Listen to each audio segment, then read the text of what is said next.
The rains have come. It's hard to imagine it's warmed enough to have rain and not snow. There's still white covering patches of the ground, but more and more each day grass and earth are being uncovered. The ground is becoming soft and saturated with the melting of the snow. And oh, the smells that are awakening. There really couldn't be a more pleasant change than that. As the earth thaws and the humidity rises, it finally releases a greater spectrum of the scent. Primarily, the deep smell of rich forest floor. I am captivated by it. Nothing awakens the senses like the awakening of spring.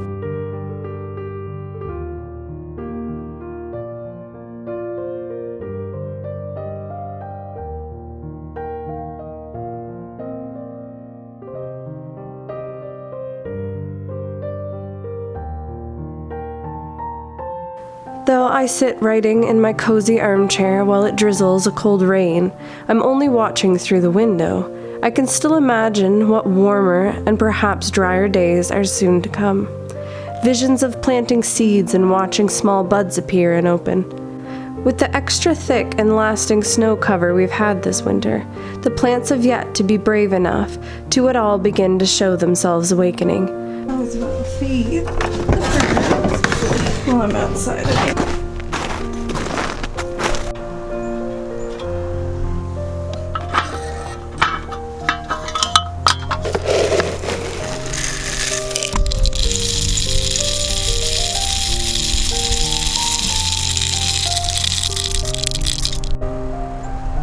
Here, birdies.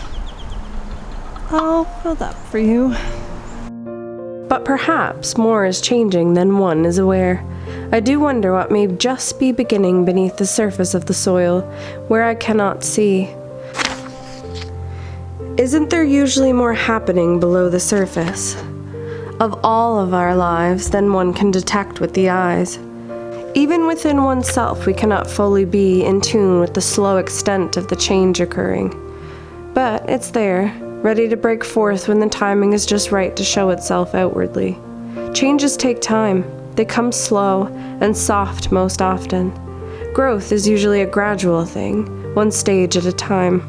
We don't get to rush ourselves into the glorious stages of an extravagant display of blooms without first experiencing the harsh cold of winter, the slow foundational growth of spring. These sorts of good changes cannot be forced. They will come, all in good time. Patience, dear heart, patience.